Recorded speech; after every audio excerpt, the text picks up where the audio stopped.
Next है हमारे पास डार्बोक्स theorem. Most important theorem है ये, सीधा स्टेट एंड प्रूव डार्बोक्स थ्योरम करके आएगी, हो सकता है स्टेटमेंट भी आ जाए, ठीक है। तो क्या है इसकी statement? If f is a bounded function on close interval a b, पूरे चैप्टर में ये लाइन तो हमें हमेशा दी ही है कि f is a bounded function defined on close interval a b, given में सिर्फ इतना है, ठीक। देन हमें क्या प्रूफ करना है? For each epsilon greater than 0 there exist a delta greater than 0 such that UFP upper sum is less than upper integral plus epsilon and LFP is greater than lower integral minus epsilon for each partition P। P क्या है? हर वो partition close interval AB का जिसकी norm delta से less है। Repeat कर रही हूँ, क्या क्या गिवन है, क्या हमें प्रूफ करना है। गिवन है सिर्फ इतना कि f is a bounded function defined on close interval AB।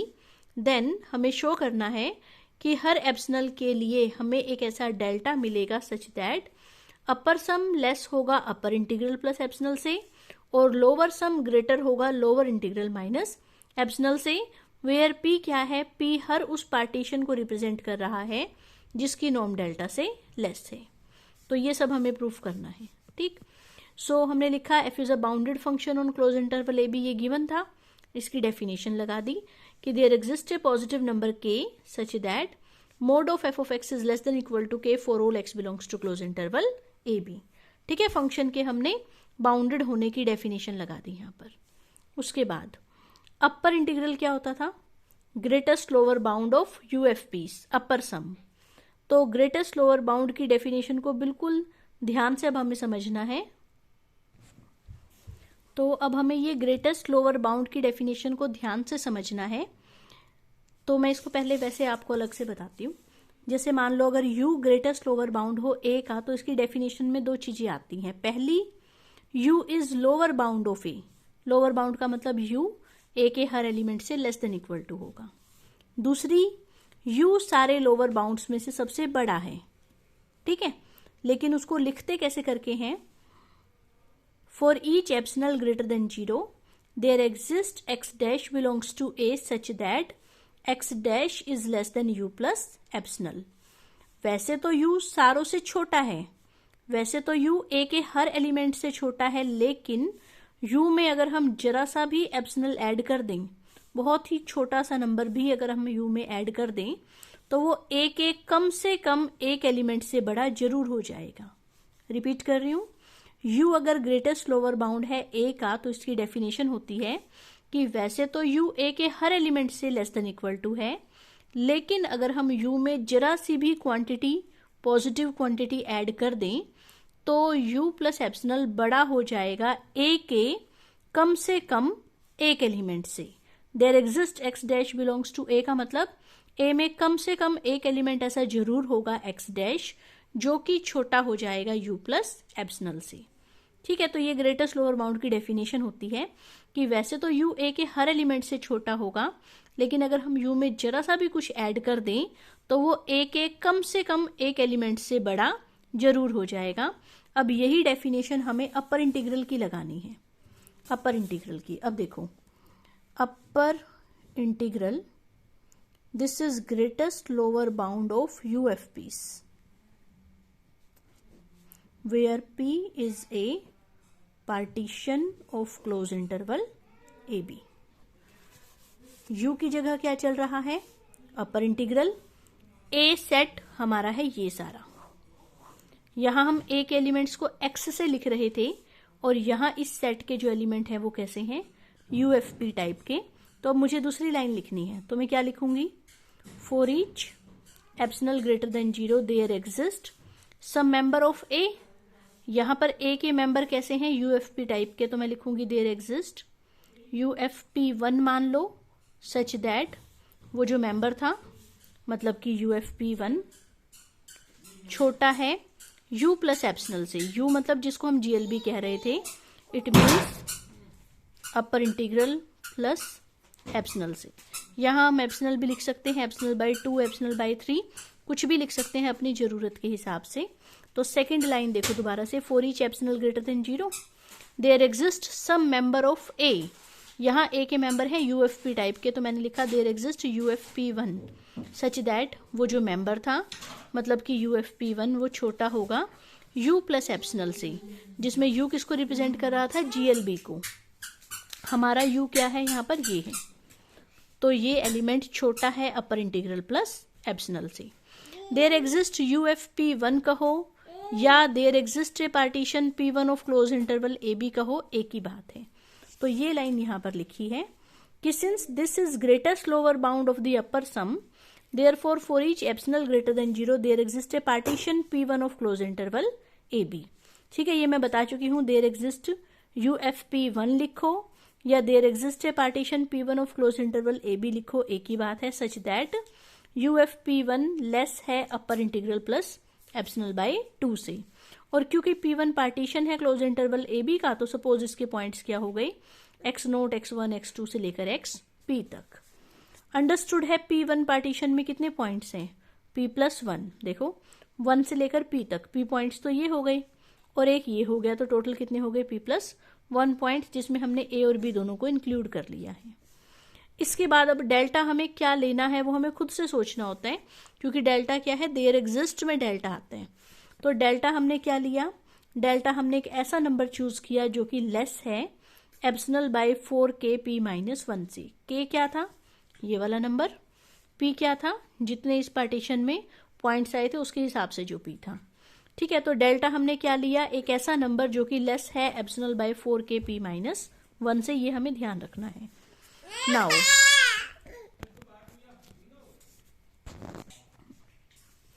अब हमने P एक पार्टीशन लिया जिसकी नॉर्म डेल्टा से कम है, क्योंकि क्वेश्चन में हमें यही करना था कि कोई भी पार्टीशन P जिसकी नॉर्म डेल्टा से कम हो, उसके लिए ये दोनों रिजल्ट हमें प्रूफ करके दिखाने हैं।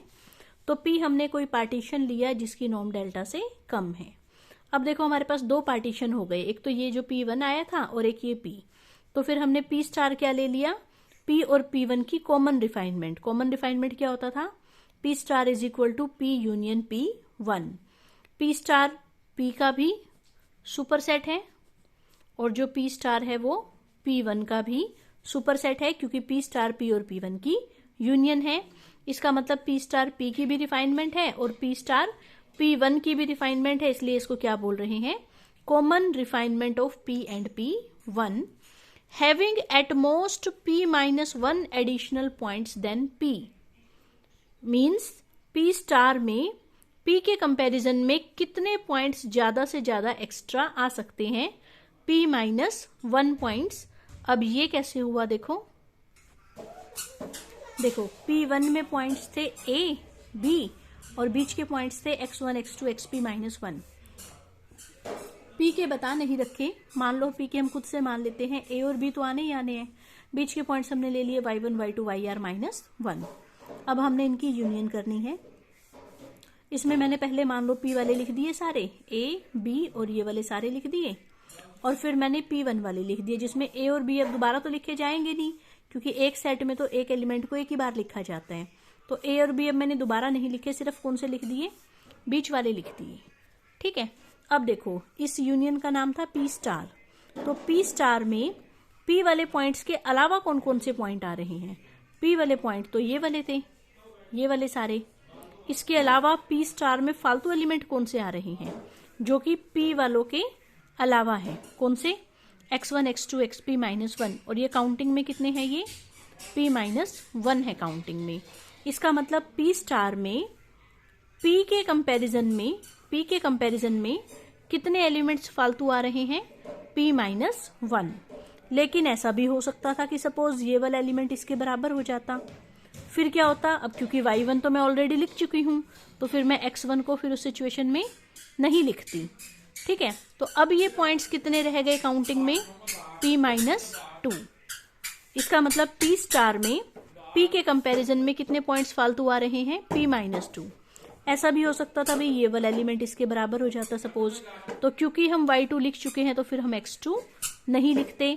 फिर कितने पॉइंट्स बच जाते इसके अंदर, P-3 पॉइंट्स बच जाते। इसका मतलब ज्यादा से ज्यादा P स्टार में P के कंपैरिजन में ज्यादा से ज्यादा कितने एलिमेंट आ सकते थे, P-1 आ सकते थे। और अगर इनके एलिमेंट्स कॉमन आने शुरू हो जाते तो फिर ये चीज कम होती जाती। इसलिए हमने लिखा कि पी स्टार में पी के कंपैरिजन में कितने पॉइंट्स ज्यादा से ज्यादा फालतू आ सकते हैं, कितने पॉइंट्स ज्यादा से ज्यादा फालतू आ सकते हैं, p-1 पॉइंट्स पी स्टार में पी के कंपैरिजन में एक्स्ट्रा आ सकते हैं। वो तब है अगर ये इक्वल नहीं है, तो मतलब इनमें से कोई भी इनमें से किसी के भी इक्वल नहीं है तो एग्जैक्ट इसमें p-1 पॉइंट्स एक्स्ट्रा आएंगे। अगर इनमें से कोई बराबर रिपीट होने शुरू हो गए, इनमें से किसी के बराबर होना शुरू हो गया तो फिर वो एलिमेंट कम हो जाएंगे। लेकिन ज्यादा से ज्यादा कितने, p-1, जो कि पी स्टार में पी के कंपैरिजन में एक्स्ट्रा है। ठीक, तो इसलिए ये लाइन यहां पर लिखी है कि P star having at most ज्यादा से ज्यादा p-1 additional points then p। और फिर ये हमने पीछे एक थ्योरम पढ़ी थी वो यहां पर लगा दी। उस थ्योरम में p एडिशनल पॉइंट्स थे तो यहाँ p आ जाता था। हमारी थ्योरम में पी स्टार में कितने एडिशनल पॉइंट्स है p के कंपैरिजन में, p-1, इस वजह से यहाँ p-1 आ गया। तो ये एक पुरानी हमने थ्योरम लगाई है। और उसके बाद ये हमें रिजल्ट पता है कि छोटे पार्टीशन का अपर सम बड़ा होता है और बड़े पार्टीशन का अपर सम छोटा होता है। ठीक, तो ये भी हमने एक पुराना रिजल्ट लगाया है। और UFP1 फर्दर इससे लेस है, वो हमने यहां लिख दिया। टोटल मिलाकर आ गया कि this term this minus this less है इससे। ठीक है, और उसमें भी हम इस वाली टर्म को राइट साइड पे ले गए तो ये बच गया UFP लेस है दिस प्लस दिस, और ये माइनस की थी वहां जाके प्लस की हो गई। ठीक है, उसके बाद डेल्टा फर्दर इससे लेस था वो हमने यहां पर यूज कर दिया। डेल्टा किससे लेस था, ε/4 के p-1, तो वो यहां हमने यूज कर दिया कि डेल्टा फर्दर इससे लेस है। ये चीज यहां लगा दी। p-1 से p-1 कट गया, k से k कट गया, कट के कितना बच गया ε/2। तो ये ऐसे कैसा और ये कट कटा के बच गया ε/2। टोटल मिला के ये कितना हो गया एप्सिलॉन। सो UFP लेस आ गया अपर इंटीग्रल प्लस एप्सिलॉन से, और यही हमें शो करना था। बिल्कुल सेम इसी तरह से LFP वाला प्रूफ हो जाएगा। बस यहाँ पे शुरुआत में हमने लिखा था कि upper integral greatest lower bound है अपर सम का, तो उसकी डेफिनेशन लगाई। वहां शुरुआत में हम क्या लिखेंगे कि lower integral least upper bound होता है लोअर सम्स का, तो उसकी डेफिनेशन लगा देंगे और बाकी सारा प्रूफ फिर उसी तरह से चलेगा। बस ये एक पुराना रिजल्ट है जो कि हम यूज कर रहे हैं, जैसे कि ये पुराना रिजल्ट हमने यूज किया था, और बाकी प्रूफ काफी हद तक इससे मिलता जुलता है।